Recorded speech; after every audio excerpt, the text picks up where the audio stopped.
My name's Sam Worthington. I played Jake Sully in Avatar. Can't believe it's actually the 10th anniversary of the release of this movie, and I'm very excited to answer some fan questions. So let's start. Sam, I heard you had to go through several screen tests. What do you remember about the casting process? What was the most memorable part?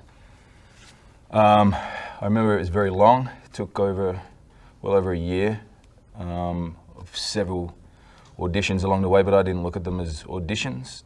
I looked at the process as, well, if I don't get it, at least I got to work with Jim Cameron in some respect. And they were very collaborative and really quite painless, to be honest, because it was just like working with Jim every day. Sam, being a lead in such a big movie, did you feel a lot of pressure? How did you deal with it? When you're making the movie, you have no idea what kind of impact it's going to have or if it's even going to be seen. So I didn't really feel any pressure as we were making it. When it comes out, it's out of your hands anyway. So the world changes and people change, but I tend to think that you don't change. So the craziness is around you, and you just kind of go back to trying to do your job or get another job. Sam, as an Australian, how hard was it to work with both the American accent and the Na'vi language elements? I have enough trouble with English, let alone Na'vi, so I found it extremely difficult. and I'm not the best at American accents, I'm the first to admit that, but you get through it. I think they had the Na'vi on big boards for me to read, rather than me having to kind of memorize it all the time, so that was a bit of a cheat. Sam, what do you have in common with Jake? With Jake in the first movie, I based him on my nephew, Ridley, who at the time was 9 years old, because to me that was a better way in than thinking of him as a tough Marine. There was something about Ridley's rebellious streak, and it was even more so than mine at the time, and he was also very curious, and I thought if you're going to another planet, that curiosity really helps. And so there was a playful aspect to Jake that I wanted to bring across, not just this hardened soldier. And you know, to me the story is kind of like about a kid standing up to bullies, so having a 9-year-old as your basis for the character really I felt was a pretty good way in and could help me send out a good message. Sam, what was the most fun scene to shoot? Well, all of it really. Basically when you make a movie like this, it's kind of like being a kid in a play park. It's not one day which is not challenging, it's not one day that's not fun.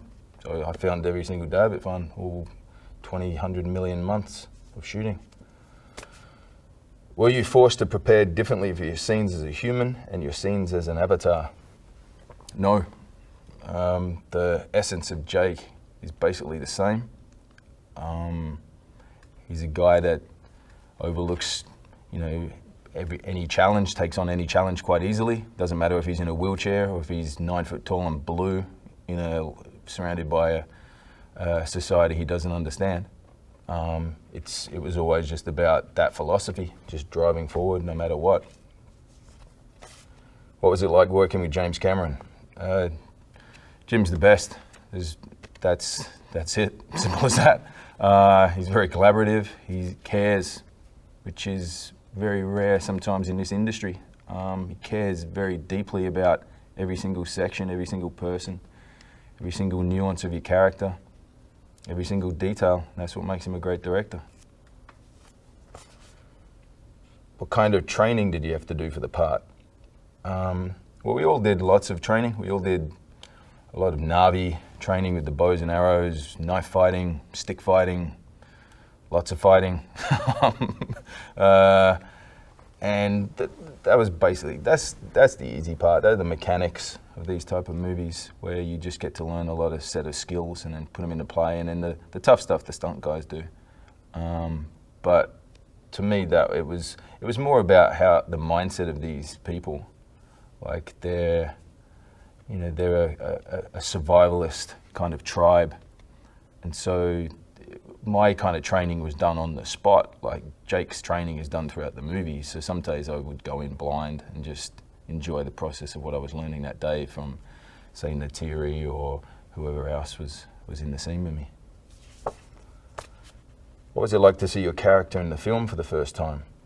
I was very lucky in the sense that I got to see the transition of Jake as a Na'vi throughout the movie, throughout the course of however long I was filming. I got to see different renderings. So it wasn't like one kapow surprise where I saw the whole film.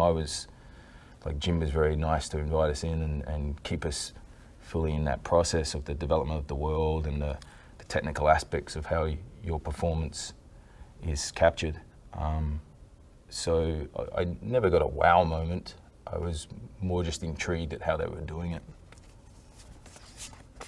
Sam, if you could actually visit Pandora, what would be the first thing you would do? I have no idea. Probably do some of the cool stuff that we're doing on Avatar 2, 3, 4, and 5 that we're not allowed to talk about. If someone were to watch Avatar for the first time now, if someone were to watch Avatar for the first time now, what would you want their takeaway to be?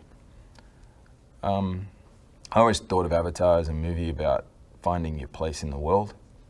And I think that's the main message, that if you can get a movie that it doesn't matter if you're 7 or 70, it's about it's about the journey of trying to figure out what your place is and how you fit in and how you can help others.